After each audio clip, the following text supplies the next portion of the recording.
మన ప్రభువైన యేసుక్రీస్తు నామములో ఈ వీడియో చూస్తున్న ప్రతి ఒక్కరికి నా హృదయపూర్వకమైన వందనాలండి.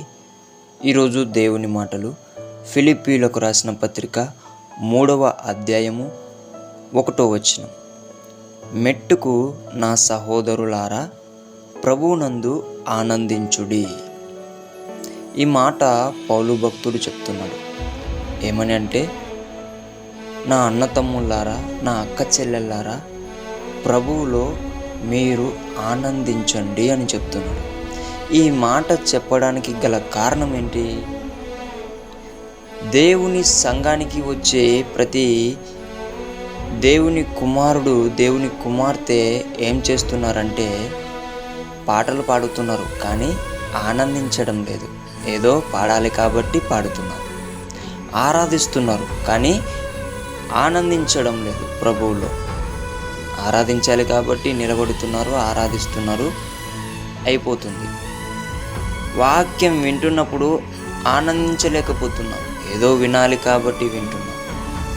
మనమందరము కూడా తెలుసుకోవాలి, దేవునికి ఇలాంటి బిడ్డలు అవసరం లేదు.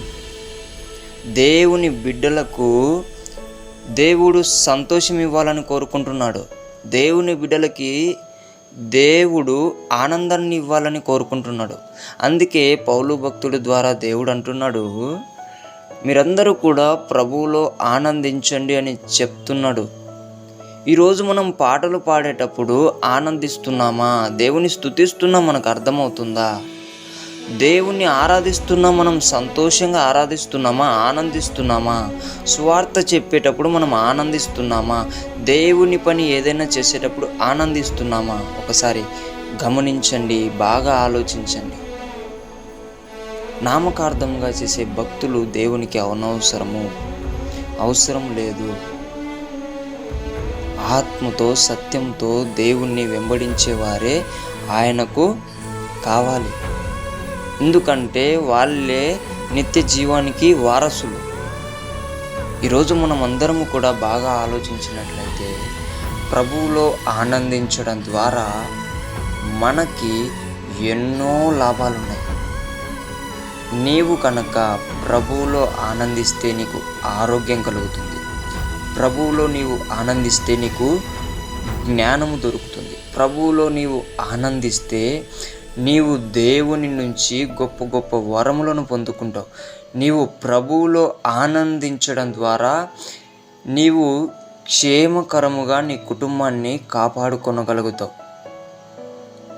ఎన్నో ప్రభువులో ఆనందించడం ద్వారా దాగి ఉన్నాయి.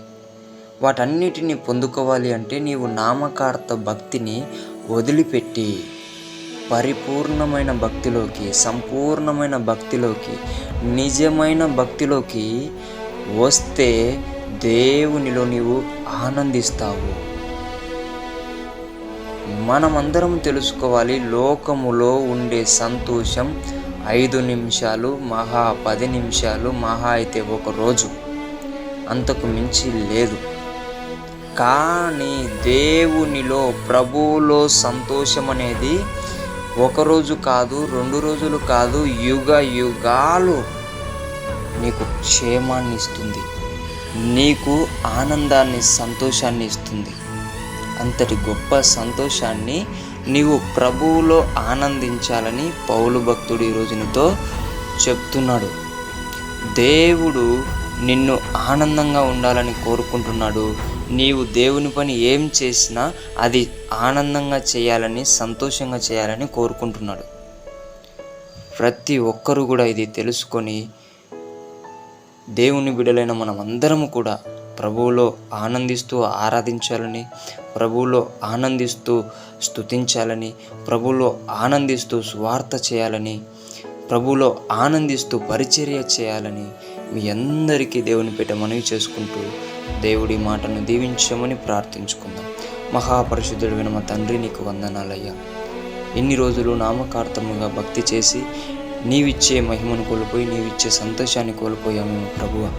తండ్రి, ఆ నామకార్థిని భక్తిని విడిచిపెట్టేసి మేము పరిపూర్ణమైన సంతోషములో నీలో ఆనందిస్తూ భక్తి చేయుటకు నీ ఆత్మ సహాయం ఇవ్వమని ప్రార్థించి వేడుకుంటున్నాం తండ్రి. ఆమేన్.